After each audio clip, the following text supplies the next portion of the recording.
ti te tengo, pues tú eres mi heredad. Te alabo en verdad.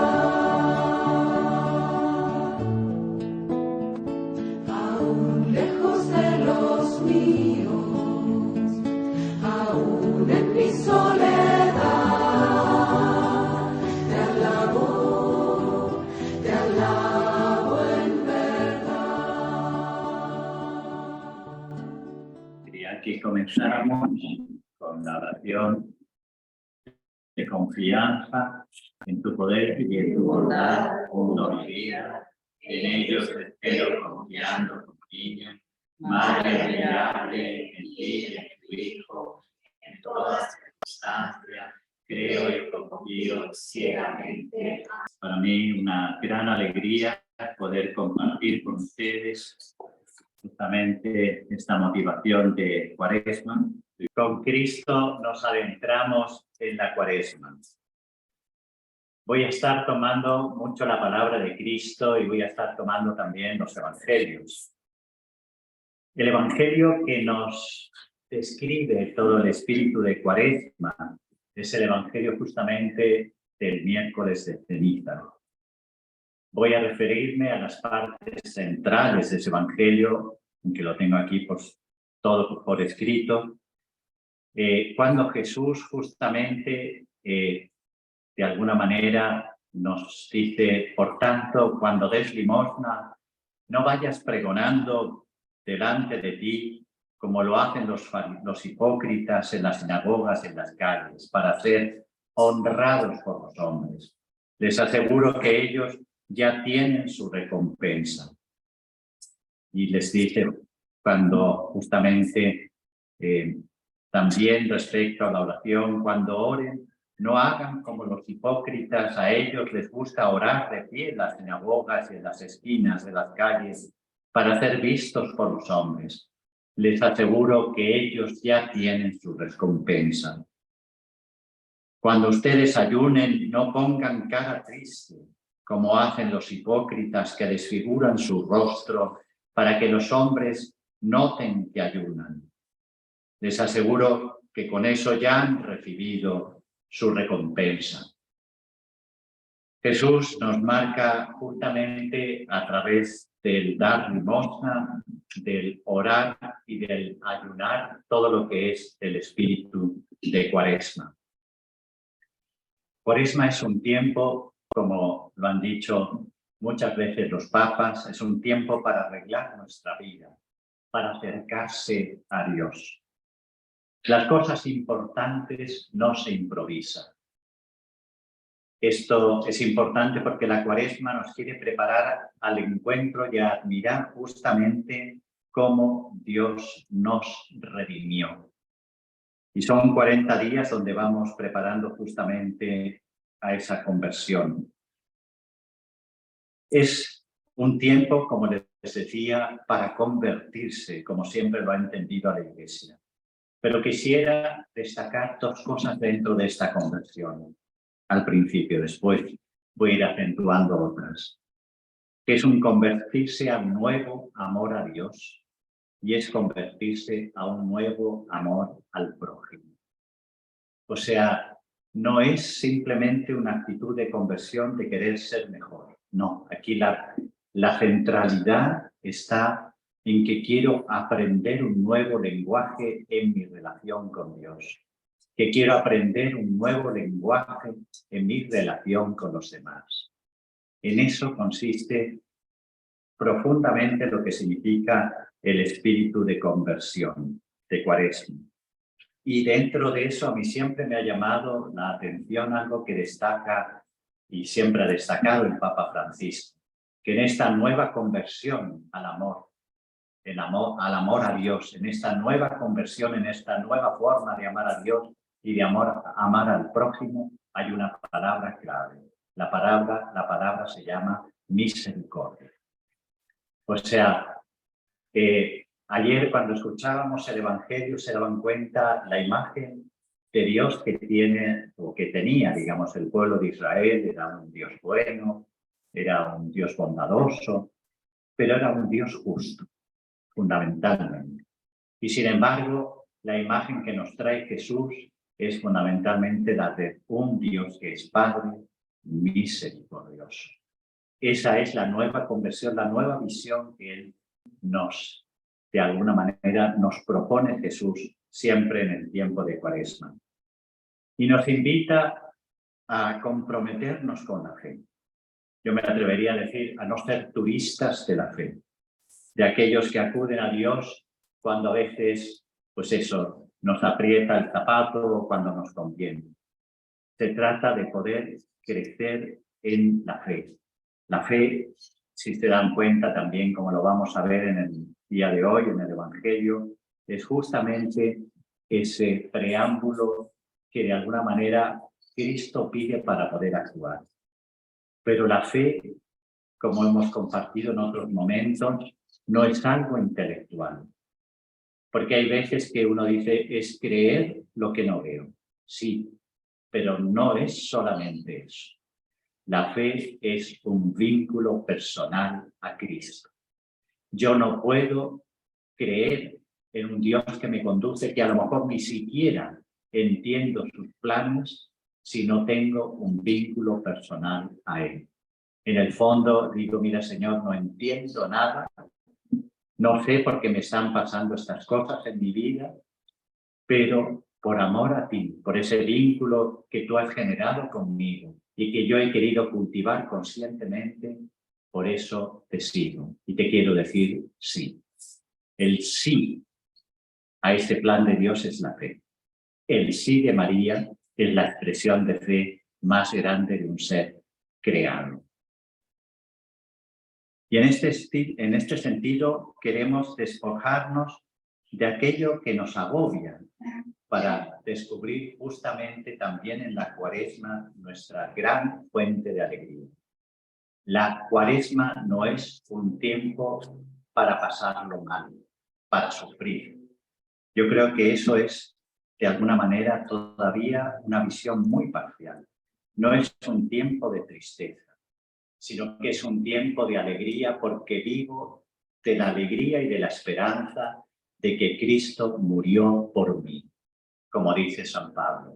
Es decir, de alguna manera no se trata de decir, a ver, pues no sé, ahora voy a entrar en una corriente de sufrimiento para ver si me identifico más en este espíritu de Cuaresma. No, al revés. Es una corriente de alegría y de alabanza, precisamente como una forma de decirle, Señor, bendito seas porque entregaste tu vida por mí. Bendito seas porque realmente nos has redimido y siento que me has redimido. Por eso es también especialmente un tiempo de alegría. Y es un tiempo donde efectivamente esa alegría va a emanar de un símbolo muy especial que les animo también a tener en Cuaresma, que es la cruz. Pero es una cruz, qué bonita la cruz de la unidad, porque no está solamente Cristo, que está juntamente también con María. Es decir, de alguna manera quiero expresarle un amor a aquel que murió, entregó su vida por mí. Quiero poder estar como María ahí al lado de Cristo. Eso es Cuaresma. Como María al lado de Cristo Jesús. Eso es también de alguna manera vivir profundamente el espíritu de Cuaresma. Incluso el Papa Benedicto, y en esto no me voy a meter mucho porque si no vamos a, de repente, él decía en la Cuaresma y en este acoger a Cristo, estamos llamados a vivir las tres virtudes teologales, la fe, la esperanza y la caridad. Es decir, de alguna manera, las virtudes teologales son las virtudes que proceden de Dios, por eso se llaman teologales, de teos, que significa Dios. Es decir, esas virtudes que definen la esencia de Dios y por tanto la esencia de Cristo Jesús, la misión de Cristo Jesús. Por eso el Padre Fundador también va de alguna manera a incentivar a que aquellos que quieren comprometerse más, y él lo propone para la Federación y para los institutos, que crezcan en el heroísmo de las tres virtudes teologales, en el heroísmo de la fe, en el heroísmo de la esperanza y en el heroísmo de la caridad. La palabra heroísmo para nuestro fundador significa magnanimidad, magnanimidad. Es decir, todavía un poco más, todavía un poco más. Que caigo, me levanto y todavía un poco más. Pero me levanto, no me quedo tirado en el suelo. Quiero profundizar con ustedes estas tres invitaciones concretas que nos hace Jesús en este Evangelio. La primera de ellas, dar limosna, pues rezar y ayunar. ¿Qué significa dar limosna? Dar limosna es la cultura de la solidaridad, especialmente con aquellos más necesitados. Pero, por supuesto, que pasa por dar también cosas físicas hasta que duela, sí. Pero sobre todo también la solidaridad pasa por una solidaridad de corazones. Es difícil que le pueda dar a alguien una limosna, incluso física, si no ha habido previamente una solidaridad de corazones. Porque seguirá siendo un extraño. De alguna manera no habré puesto mi vida más, digamos, o sea, mi concentración más fuertemente en esa persona. Y en ese sentido, qué importante es gestar una fraternidad, un espíritu de familia, para visualizar a aquellos a quienes tengo alrededor. Si no, no hay cultura de la solidaridad. Y aquí me atrevería incluso a decirles, lo primero que tenemos que visualizar son a los cercanos. Uno podría decir, ¿y por qué no en primer lugar a los lejanos? Es que si yo no visualizo a los cercanos, no voy a visualizar a los lejanos. Es decir, si yo me esfuerzo en visualizar a las personas que tengo cerca, a las personas que están conviviendo conmigo, a las personas que caminan en mi camino de vida, entonces se van a despertar y agudizar los sentidos para poder descubrir al que está lejano. Y por eso es fundamental también en este sentido una cultura de abrir nuestros sentidos para poder percibir justamente al que tenemos al lado. Cuaresma es tener un corazón de carne y no de piedra, justamente frente a los cercanos. Y en este sentido me atrevería a mencionar también algo que de alguna forma está también presente implícitamente en Cuaresma, que es que la caridad, y hablo de la caridad, no del amor, la caridad es el amor procedente de Dios. Esa es la diferencia, digamos, teológica. La caridad cristiana es el termómetro de nuestra fe. Y aquí me voy a permitir mencionar lo que para mí es una cita absolutamente neurálgica y que da mucha esperanza, incluso para aquellos que aparentemente no están cerca de Dios, pero resulta que lo están más de lo que ellos lo creen. Cuando Santiago, apóstol, dice, hermanos, ¿qué provecho saca uno con decir yo tengo fe si no tiene obras? ¿Podrá acaso salvarlo la fe? La fe, si no va acompañada de las obras, está muerta en su soledad. Pruébenme tu fe sin obras y yo con mis obras te probaré mi fe. Fíjense que eso es un signo de esperanza para aquellos que a lo mejor no se acercan ni a la iglesia ni creen en Jesús, pero con sus obras de entrega y amor a los demás están expresando su fe en Dios, aunque no lo sepan. Y en este sentido, por eso de alguna manera es el termómetro de la caridad cristiana, es decir, del amor de Dios en nosotros. El termómetro del amor de Dios en nosotros se llama caridad. El dar limosna, como les decía antes, no se trata solamente de dar dinero al necesitado. Pasa, en primer lugar, como les compartía, por visualizar al otro. Si yo no visualizo, como que de alguna manera es impersonal todavía, de alguna forma no he captado la profundidad de lo que significa esta cultura de la solidaridad, del poder, digamos, dar limosna, dar nuestro corazón. Es un poco la actitud del buen samaritano, que agudizó sus sentidos para, de alguna forma, descubrir aquel que estaba tirado, que estaba botado en el camino y tener entrañas de misericordia, lo que les había mencionado antes, que la nueva imagen de Dios que nos trae Cristo Jesús es un Dios que es Padre misericordioso, con entrañas de misericordia. Es decir, la misericordia, ustedes saben que etimológicamente significa el amor que sale de las entrañas. ¿Y quién tiene entrañas? La mamá. Por tanto, se está mostrando que es justamente el rostro materno de Dios. La misericordia lo que muestra es el rostro materno de Dios. Rezar. Rezar es lo otro que nos propone también el Evangelio, que en el fondo es hablar con Dios, es conversar con Dios, que nos ayudan palabras santas a rezar, como por ejemplo cuando rezamos el rosario, sí.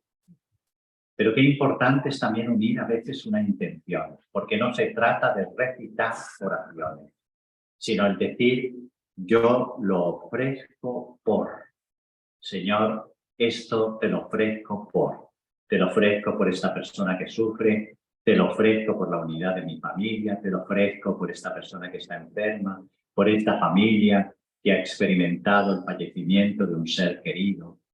Es decir, de alguna manera, eso es lo que hace que las palabras santas que nosotros podemos decir en la oración, de alguna manera, a través de ellas, nos convertimos en corredentores. No solamente en repetidores de palabras santas, que sí, que tienen mucho valor, pero lo otro es aumentar y dar un pasito más adelante y decir, yo quiero ser corredentor. Y después hay otra cosa que yo creo que a veces nos cuesta practicar en la oración. Y es que la oración, al ser una conversación con Dios, que conversemos de verdad. Como quien le tenemos aquí, oye Señor, ¿cómo te ha parecido este día? Hoy, por Dios, vaya metedura de pata que tuve aquí y allá. O sea, por supuesto, sí, yo creo que hay que conversar así con él. E incluso hace muy bien el poder hacerlo en voz alta. En voz alta. Porque, ¿cuál es la ventaja de hacerlo en voz alta? La ventaja de hacerlo en voz alta es que tú sigues un hilo conductor. Tú no te pierdes. De repente, de la otra manera, las distracciones, ¡pum!, te hacen volarte a la séptima nube. En cambio, mientras lo haces en voz alta, la ventaja es que de alguna manera tú mantienes esa conversación, le agradeces, miras a lo mejor a la persona que él te puso en ese camino, ves su sonrisa, pides el perdón del Señor, se convierte en una oración. Eso es. Y sobre todo, lo que quiere expresar la oración es la nostalgia de Dios. Nostalgia no es tristeza. Nostalgia es anhelo. Yo tengo nostalgia. Esa nostalgia, sin lugar a dudas, esa expresión, a mí, ya les digo, siempre me cambió completamente mi imagen de Dios. Lo he contado 1000 veces. Cuando cayó en mis manos aquella oración, yo tenía 22 años, estaba leyendo el diario, me acuerdo perfectamente dónde estaba sentado, donde esos momentos que uno dice, me tocaste el corazón. Cayó en mis manos el diario de repente de una monjita de Calcuta, una tal Teresa de Calcuta, y aparecía la oración de ella.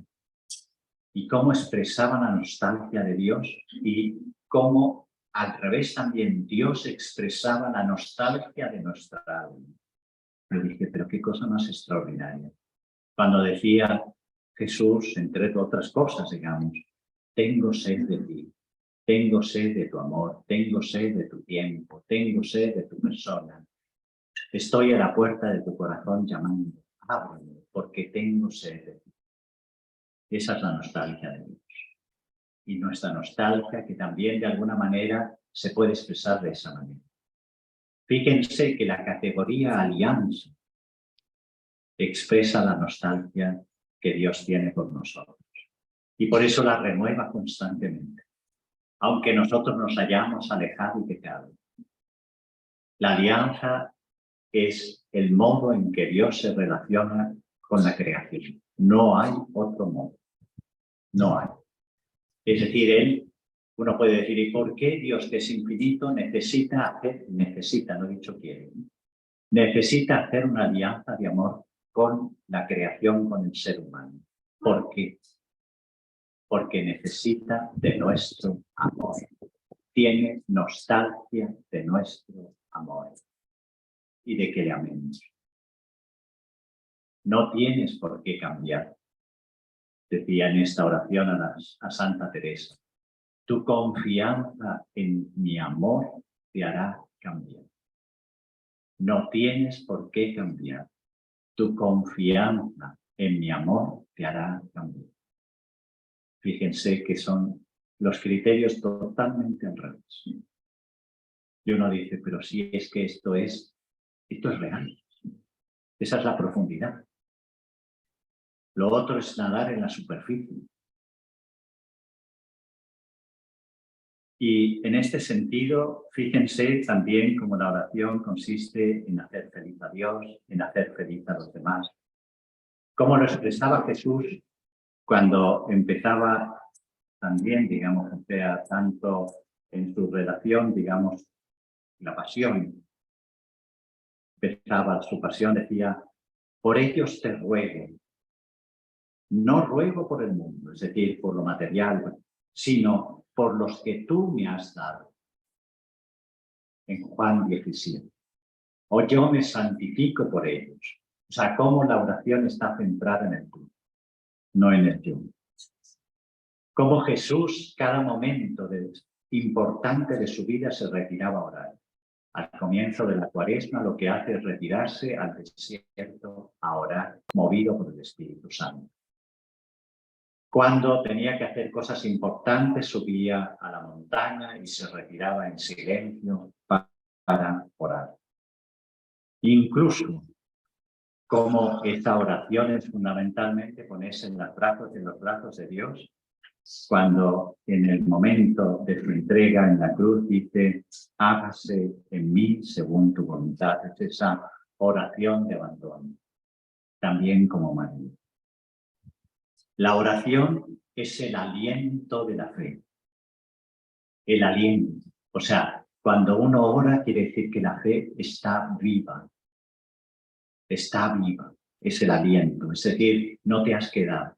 Y es la respiración del alma. El alma se nos seca si evidentemente no oramos. Ayunar. Aquí voy a mencionar unas palabras del Santo Padre. Todavía voy en la página 3 y son 9. Usted tranquilo, padre. Bueno. Permite disfrutar. Bueno, se acuerda. Ya. El ayuno, dice el Papa, como es tan simpático, él dice, el ayuno no es una dieta, sino más bien nos libera de la autorreferencialidad, de la búsqueda obsesiva del bienestar físico, para ayudarnos a mantener en forma no el cuerpo, sino el espíritu. Fíjense, dice, no se trata de mantener en forma el cuerpo, se trata de mantener en forma el espíritu, es decir, de fortalecer el espíritu. Es despertar en nuestra alma y en nuestro espíritu el hambre de Cristo. Y justamente, ¿cómo despertamos ese hambre de Cristo? Pues sin lugar a dudas, a través de la palabra de Dios, que me voy a referir mucho. La escucha asidua de la palabra nos hace madurar una docilidad que nos dispone a acoger su obra en nosotros. Obra que hace fecunda en nuestra vida. Por supuesto que tenemos que también trabajar en dominar nuestras apetencias. Por supuesto, porque se trata también de manejar nuestra voluntad. Y eso no queda, o sea, el ayuno no significa que lo otro no tenga valor, o sea, que lo físico te renuncia para fortalecer ofrecer el cuerpo tiene mucho valor? Sí, señor, porque a lo largo de toda la historia de la Iglesia eso ha sido también un instrumento de crecimiento en la santidad. Pero aquí, sobre todo, yo les animo a cultivar el espíritu. Y aquí les voy a animar también a que en este cultivo del espíritu conocer más a Jesús. Les animo a ver alguna película de Jesús, ya sea Jesús de Nazaret, The Chosen, que también es otra serie muy bonita, o de alguna manera cualquier otra película que ustedes crean que es buena. Y de todas maneras, el poder leer la palabra de Dios. Voy a entrar en otro de los evangelios que describen profundamente lo que es el espíritu de Cuaresma, que son las tentaciones. Las tentaciones de Jesús. La primera tentación, no voy a leer el evangelio, voy a leer las tentaciones una detrás de otra. Le dice, bueno, al principio sí que voy a leer esto porque es fundamental. Jesús fue llevado por el Espíritu al desierto para ser tentado. Eso lo voy a tomar al final, porque ahí está la clave. En la primera tentación dice, si eres hijo de Dios, di que estas piedras se conviertan en pan. Pero Jesús respondió diciendo, está escrito, no solo de pan vivirá el hombre, sino de toda palabra que sale de la boca de Dios. Nos está iluminando con el pan celestial, que es lo que Él nos quiere dar. La palabra que sale de Dios es Él, Cristo. La palabra encarnada es también la Eucaristía, la presencia de Cristo en la Eucaristía. Ahora bien, Jesús, fíjense que va a 40 días, 40 noches, que tiene un significado muy fuerte para el pueblo de Israel, porque recuerda justamente a los 40 años que pasó en el desierto. Pero fíjense cómo actúa el mal. Si eres hijo de Dios, di que estas piedras se conviertan en panes. Incluso al finalizar la vida de Jesús le dice, si eres hijo de Dios, baja de la cruz. Como diciendo, o sea, te estoy tentando justamente, digamos, para de alguna forma que, digamos, dejes de ser esa persona humilde y manifiestes, aquí está el Hijo de Dios. Demuestre con mayor claridad. Lo está tentando en su, como diciendo, o sea, si tú realmente eres Dios, haz esto. Porque si no lo haces, no me lo crees. O sea, y fíjense que esto de las piedras en convertirse en pan ha sido siempre una de las tentaciones más fuertes cuando se han analizado de parte de los teólogos. ¿Y por qué? Porque evidentemente una de las tragedias más grandes es creer en un Dios que es bueno, que permite el hambre, las guerras, la muerte, la violencia. Y uno dice, bueno, Señor, no eres tú Dios. ¿Por qué no acabas con todo esto? O sea, evidentemente el demonio va justamente a pegar en el centro de lo que es la crisis de fe de mucha gente. Aquí está manifestada la crisis de fe de muchos. Si tú eres verdaderamente Dios, ¿por qué no cambias las cosas? O sea, no es solamente, digamos, una palabra del demonio, es algo que muchas personas incluso nos ha podido pasar a nosotros. O sea, preguntas que tenemos frente a la esencia de Dios. Dios permite efectivamente el hambre, las guerras, las enfermedades, permite, pero no lo desea. Que aquí hay algo que es súper importante. Dios respeta el libre albedrío del ser humano.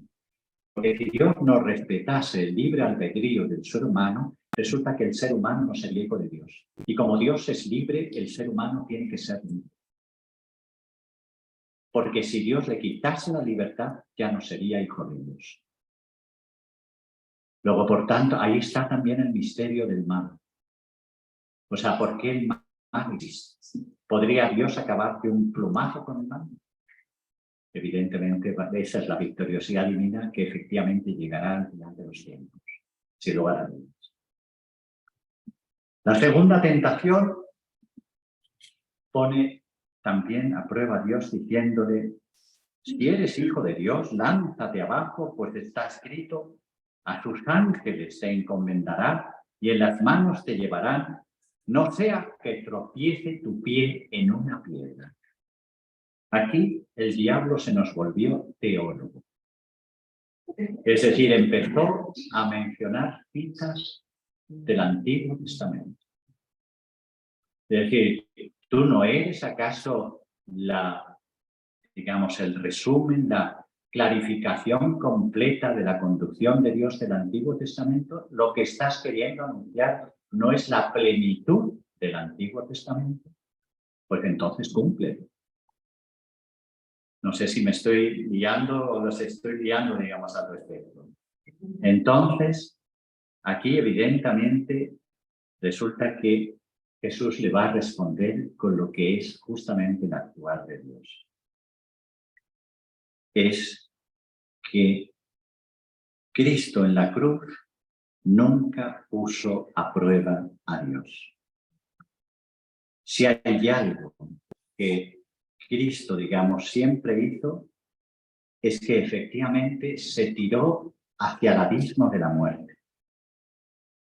No desde un falso orgullo, no desde la presunción, sino desde la humildad. Por eso esas palabras que en el fondo le había dicho el demonio, hay que entenderlas, que Dios no puede seguir esas palabras. ¿Por qué? Porque Él es humilde, el manso y humilde de corazón. Y por eso, de alguna manera, lo que dio efectivamente es un salto. No para que no tropezase en una piedra, sino un salto de abandono en los brazos de Dios, y no por presunción. Y no por presunción, sino precisamente por ese abandono total en Dios, por amor, no por presunción. La tercera tentación, el demonio les muestra los reinos de este mundo y la gloria de ellos, y le dijo: todo esto te daré si te postras, postrándote me adoras. Entonces Jesús le dijo: vete, Satanás, porque está escrito: al Señor tu Dios adorarás y a Él solo servirás. Aquí muestra Cristo que el poder suyo no está en las cosas materiales, que su poder está en la confianza de Dios Padre, del Padre del cielo. Muestra que el poder de la resurrección mana de esa victoriosidad que se entrega hasta la muerte, que no dice ostentosamente: yo les voy a redimir porque soy Dios. Ese no fue el camino de Dios. Yo les voy a redimir porque soy Dios. No. Yo les voy a redimir porque tengo sed del amor de ustedes. Porque realmente los amo hasta el extremo. No mostrando todas mis estrellas y galardones, diciendo: aquí viene el Dios Todopoderoso. Ese es el mal, la forma de actuar el mal, pero no la de Dios. Por eso cuando Pedro, a la pregunta de Jesús, ¿se acuerdan del Evangelio? Que le dice: ¿cómo va a ser ese rostro del Mesías que tiene que entregar? Porque le dice: ¿y ustedes quién dicen que soy yo? Y entonces Pedro, tomando la palabra, dice: tú eres el Mesías. Perfecto, Pedro. Pero el Mesías resulta que tiene que sufrir, morir, resucitar. No. Se dan cuenta, entran los criterios del mal. Apártate de mí, Satanás, le llega a decir con una fuerza tremendamente grande Jesús, porque en el fondo no había entendido. Se deja guiar justamente por los criterios del mal. Y los criterios de Dios son justamente otros. Y por eso Jesús no puede aceptar lo que Pedro le propone. Y aquí la respuesta que da Jesús al tentador es justamente la respuesta básica del pueblo de Israel. Shema Israel. Acuérdate, Israel, que el Señor es tu Dios, etcétera, es tu creador, etcétera. Esa es la respuesta. Y que a Él solo adorarás y servirás. Le responde justamente con el núcleo de la fe de Israel, del Shema Israel. Acuérdate, Israel. El poder de Dios, además, en el mundo resulta que es discreto. No busca la ostentación. Y esto es algo que muchas veces olvidamos. Señor, ¿por qué no actúas? Aparte, como compartía también con unos matrimonios, resulta que el café instantáneo, pues nosotros queremos a veces café instantáneo, digamos. Queremos que Dios actúe instantáneamente, digamos, pero el café resulta que el buen café, que es el plan de Dios, es chorreado lentamente. Y ese es el actuar de Dios. Que Cristo es manso y que es humilde de corazón y que no busca la ostentación. Incluso en una ocasión, resulta que en Juan, versículo 6, 14, al ver la gente, la señal que había realizado al multiplicar los panes, dice, este es verdaderamente el profeta que tenía que venir al mundo. Dándose cuenta Jesús que lo intentaban pedir y tomarle por la fuerza para hacerlo rey, es decir, para que ostentase, podría haber dicho, ¡ay, qué fantástico! Me reconocieron por fin. Resulta que huyó de nuevo al monte él solo. Juan 6, 14 y siguiente. Es decir, de alguna manera, Dios no es un Dios ostentoso, sino que hace las cosas discretamente. Discretamente, la discreción de Dios, la paciencia de Dios. Y aquí me voy a mencionar algo que hay veces que me encantó, digamos, de un filósofo francés de origen tunecino que se convirtió al cristianismo, cómo él acentúa que muchas veces el gran error que nosotros cometemos es poner los criterios humanos por encima de los criterios de Dios. El gran error es colocar los criterios humanos por encima de los criterios de Dios. Y fíjense lo que llega a decir. Dice, no comparto la nueva evangelización preocupada solamente por las tecnologías digitales. Estas pueden sernos útiles, pero no son esenciales. El cristianismo no es una técnica de comunicación, sino una vida de comunión basada en el encuentro con una persona, que es Cristo. Y por lo tanto, la mejor técnica será ir de dos en dos a encontrarse con las personas físicamente. Los envió de dos en dos. No es casualidad que todos los sacramentos supongan la proximidad física. No te está diciendo la virtualidad, que no quiere decir que no recurramos, pero dice, no es casualidad que todos los sacramentos supongan la proximidad física.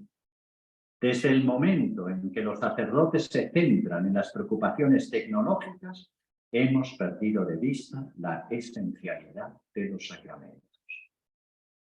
Agárrense a media cita. O sea, realmente el cristianismo no es una técnica de comunicación, es un cuerpo a cuerpo, como decía el Papa Francisco.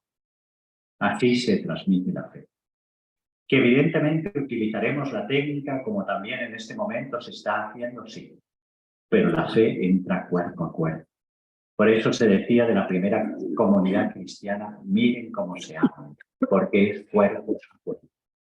Cuando yo acojo a las personas que están aquí, las saludo, etc., es el cuerpo que hace entrar a la fe. Si no existe ese cuerpo a cuerpo, no hay una cercanía de la fe. La conversión en la Cuaresma. Propongo terminar en máximo 7, 8, 10 minutos. La conversión estamos llamados a ponerlo como un punto de partida y no como un punto de llegada. La conversión no es un punto de llegada, es el punto de partida. Y aquí de lo que se trata es que este cambio no ocurra solo y exclusivamente en lo moral. Cuando hablamos de conversión, muchas veces en la Iglesia hemos puesto el acento en lo moral y al final hemos ahogado a veces a las personas. No quiere decir que no tenga que haber un cambio moral, pero yo cuando me centro fundamentalmente en lo moral y no en la práctica que va a provocar el cambio de lo moral, no he llegado a ningún sitio. No sé si me entendieron la diferencia. Si yo les digo, tienen que ser buenos, tienen que hacer esto, tienen que hacer lo otro, estoy poniendo el acento en lo moral. Y si yo, como Cristo nos lo decía, no es que yo lo diga, como Cristo lo decía, si yo pongo el acento en el espíritu que va a dar origen a lo moral, por ejemplo, te animo que sé misericordioso. Yo no te estoy diciendo tu obligación es ser misericordioso. Sé una mujer, sé un hombre de paz. Es decir, cuando el acento te lo pongo en esa actitud, va a poder ocurrir una conversión en lo moral. Pero lo fundamental es la actitud, es como lo que está debajo del iceberg. Lo moral que hemos acentuado ha sido la punta del iceberg. Y eso yo creo que ha sido realmente un error muchas veces en la estrategia que hemos tenido como Iglesia. No hay cambio realmente sin buscar motivaciones también profundas en lo afectivo. No hay cambio. Es decir, si yo quiero cambiar y quiero tener esa actitud, tiene que ser apoyado con afectivo. Yo me santifico por ellos. ¿Y por qué yo digo me santifico por ellos y genero, digamos, un actuar? Porque es el amor a ellos, es decir, lo afectivo por ellos, lo que me moviliza. Si yo digo, me voy a levantar temprano por amor a mis seres queridos, eso te moviliza. Si yo tengo que ir a misa porque tengo que ir a misa y si no voy cometo un pecado, entonces eso acabará, pues no sé, lo acabaré dejando. Pero si lo hago diciendo, lo quiero ofrecer por tal persona, porque la amo, para que tú les bendigas, es diferente. El espíritu de Cuaresma está especialmente mostrado al comienzo de justamente este Evangelio, cuando se dice que Jesús fue llevado al desierto por el Espíritu. Y aquí es donde radica todo. Fíjense, bueno, es llevado al desierto como vence digamos, al tentador, al demonio. ¿Por qué? Porque él, justamente, el demonio es justamente el mentiroso y el padre de la mentira, como le dice Jesús. ¿Qué es lo característico del demonio? Que es mentiroso y padre de la mentira. Juan 8:44. Y por tanto es el que genera la división. Por eso la oración de Jesús es que todos sean uno para que, como tú, Padre, y yo somos uno. Es justamente lo contrario de la división. Y aquí es muy importante cómo justamente por el Espíritu de Dios, también incluso en Mateo 12:28 dice Jesús, por el Espíritu de Dios expulso yo los demonios, incluso el Evangelio de hoy. Por el Espíritu de Dios expulso yo los demonios.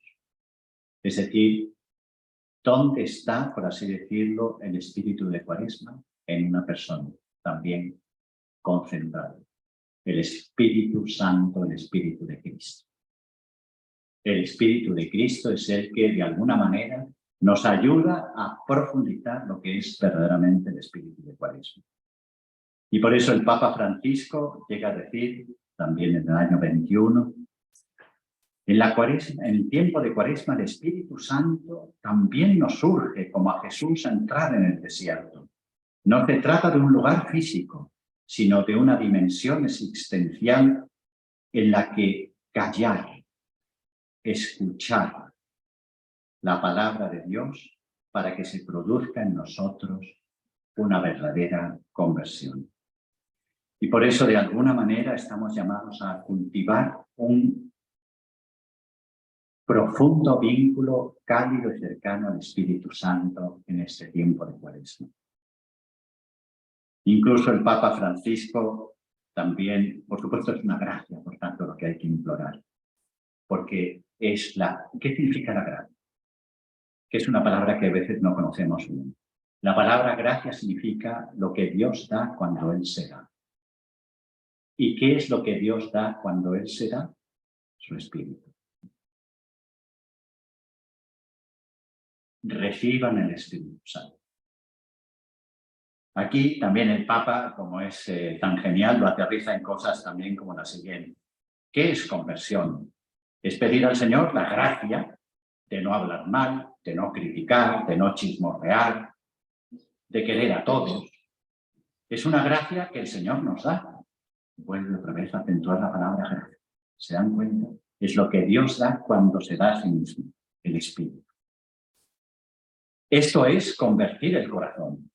Y pidamos que el tejido cotidiano de nuestras relaciones pueda convertirse en un reflejo cada vez más bonito y feliz de la relación entre Jesús y el Padre. 18 de septiembre de 2017, Papa Francisco. Y ahora sí que voy terminando. La Cuaresma, lo que pasa es que me motivó tanto el tema que por eso terminamos. La Cuaresma es un tiempo de compasión y de ternura de Dios. La Cuaresma es compasión. Y la compasión la tenemos que escribir con letras de oro, como insistía también el Papa Francisco. Hay que escribirla con letras de oro. Fíjense cómo esa compasión con los demás, como Cristo se compadeció de mí, es lo que nos lleva a motivarnos. Y por eso esa compasión es lo que me lleva a tener los mismos sentimientos de Cristo, como Él se compadeció de la humanidad. De tal manera que ya no sea yo el que viva, sino que Cristo viva en mí. Pero tengo de alguna manera que volver a compadecerme. Llorar como Cristo lloró y lloró también, digamos, también, efectivamente. Compadecerse, y eso es lo que de alguna manera me va a abrir la puerta para tener los mismos sentimientos de Cristo. Y la segunda palabra, ternura de Dios. La ternura, en el fondo, a mí me encanta lo que escribe el Papa Francisco respecto a la ternura de Dios. Y en el fondo, Dios es un enamorado de nuestra pequeñez. Dios es un enamorado de nuestra pequeñez. ¿Por qué? Porque en el fondo dejen que los niños se acerquen a mí. Es decir, porque de ellos es el reino de los cielos. Es decir, cuando ustedes son como niños y se dejan amar, esa pequeñez me hace feliz. Porque se dejan abrazar, porque se dejan amar. Por eso el camino al cielo es la filialidad. El ser niños, la pequeñez. Y por eso Dios se enamora de nuestra pequeñez. Y tiene sed de nuestro amor. Y quiero leer un texto del Papa y ya termino en 2 minutos. Cómo justamente entramos en este espíritu de Cuaresma y entramos en la redención por la puerta de la ternura. La ternura de Dios es la modalidad de encuentro con el hombre de hoy, con el pecador de hoy. Por eso, abrir las puertas. ¿Por qué acentúa tanto el Papa abrir las puertas? Que todos tienen un lugar en la Iglesia. Porque nuestro encuentro para el hombre de hoy necesita que sea considerado, valorado, expresarle la ternura de Dios. Hoy, sigue él, se necesita una revolución de la ternura en un mundo donde domina la cultura del descarte. ¿Ya no me sirves? Tecla delete o te bloqueo. Y si yo soy descartado, no sé qué cosa es la ternura. Si a mí me descartan, ¿qué es la ternura? No lo sé. Por tanto, dice él, la ternura es revolucionaria. La ternura es cercanía. Es el gran gesto del Padre hacia nosotros. La cercanía de su Hijo, Cristo, que se ha hecho cercano y que se ha hecho uno de nosotros. Esta es la ternura de Dios, termina diciendo el Santo Padre. Y como esa ternura de Dios, justamente como les decía antes, se expresa en la palabra misericordia, que es justamente esa faceta materna del amor del Padre Dios. Y termino, vivir la Cuaresma con la Virgen María. La Virgen María está con nosotros siempre, como les decía antes, miremos a la cruz. La Cuaresma es estar con María junto a la cruz, junto es acompañar a Cristo, siempre, durante su vida pública. Es un acompañar a Cristo en todos los momentos. Eso es Cuaresma, como María acompañar a Cristo. Pero es un acompañamiento que siempre lo hizo de una forma silenciosa, oculta, sin hacerse notar, porque esa es María. De repente aparece como en Caná de Galilea y en otros lugares, pero es, como les decía, silenciosa, no oculta, es humilde, no se deja notar, o sea, silenciosa. Ella nos acompaña en nuestro camino de vida de este encuentro con Jesús en esta Cuaresma. Querida Virgen María, especialmente te lo confiamos a ti. Amén.